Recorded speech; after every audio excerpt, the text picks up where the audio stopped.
এবার জ্যাংড়া হাতিয়ারার ছবি দেখুন, একই রকম জল যন্ত্রণার ছবি সেখানেও দেখা যাচ্ছে। স্থানীয় বাসিন্দাদের দুর্ভোগ চরমে পৌঁছেছে। জ্যাংড়া হাতিয়ারা এলাকায় দুই পঞ্চায়েত প্রধানের বাড়ির সামনেও জলমগ্ন অবস্থা।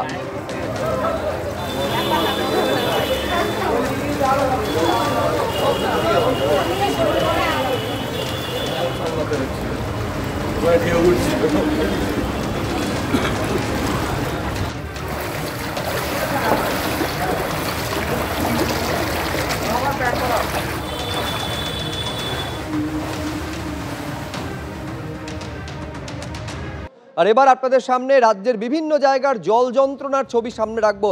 একাধিক জায়গায় জল জমে কার্যত মানুষের দুর্ভোগের পরিস্থিতি। আরামবাগ, হুগলির আরামবাগ, জ্যাংড়া, হরিপাল এবং ঘাটালের ছবি দেখতে পাচ্ছেন। ঘাটালে এক মাসে চারবার বানভাসী পরিস্থিতি তৈরি হলো। আর এবার চাকদার ছবি আপনাদের সামনে রাখবো। নদিয়ার চাকদা বনগা রোডে বৃষ্টির জমা জলে জল যন্ত্রণা। গতকাল বামফ্রন্টের প্রতিবাদের পর আর আজ বিজেপি চাকদার বিধায়কের অভিনব প্রতিবাদ। বৃষ্টির জমা জলে সাঁতার কেটে প্রতিবাদ জানালেন বিজেপি বিধায়ক।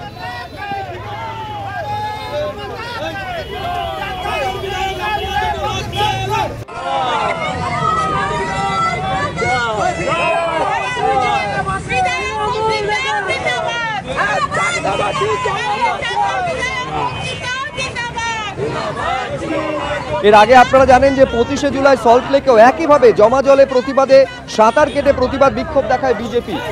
25 তারিখে ছিল বিজেপির যুব মোর্চার তরফে বিক্ষোভ, আর এইবারে স্বয়ং বিজেপি বিধায়ক নেমে গেলেন জমা জলে সাঁতার কেটে প্রতিবাদ দেখাতে।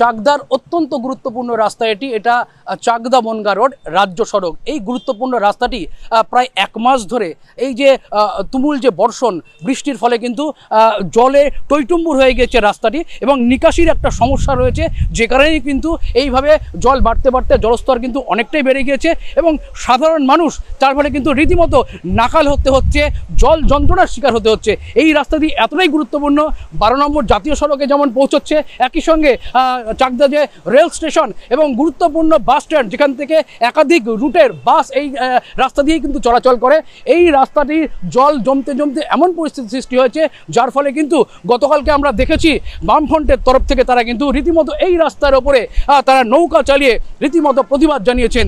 এরপর আজকে ঠিক একই রকমভাবে প্রতিবাদ স্বরূপ চাকদার বিজেপির বিধায়ক তার নেতৃত্বে কিন্তু এই রাস্তার ওপরে তারা কিন্তু রীতিমতো সাঁতার কেটে, বিধায়ক নিজে এই রাস্তার ওপরে সাঁতার কেটে তিনি কিন্তু প্রতিবাদ জানিয়েছেন। যদিও বা এই ঘটনার পর তা এখানকার যে চাকদা পঞ্চায়েত, তাতলা 2 নম্বর গ্রাম পঞ্চায়েত, তার তরফ থেকে কিন্তু দেখলে দেখা যাবে আমার বাদিকে পরপর কয়েকটি পাম্প লাগানো হয়েছে এবং 3টি পাম্প লাগানো হয়েছে। দেখা যাচ্ছে এই নিকাশির জন্য জলটা যত দ্রুত তাড়াতাড়ি সম্ভব এখান থেকে এই নিকাশির ব্যবস্থা করা যায়, তার জন্য কিন্তু তৃণমূল পরিচালিত তাতলা গ্রাম পঞ্চায়েতের তরফ থেকে এখানে পাম্প বসানো হয়েছে এবং অবিলম্বে এই জলটি যাতে নিকাশির ব্যবস্থা করা যায় তার কিন্তু যথাযথ ব্যবস্থা চলছে। ক্যামেরায় মিঠুন দত্তের সঙ্গে সুজিত মণ্ডল, এবিপি আনন্দ, নদিয়া।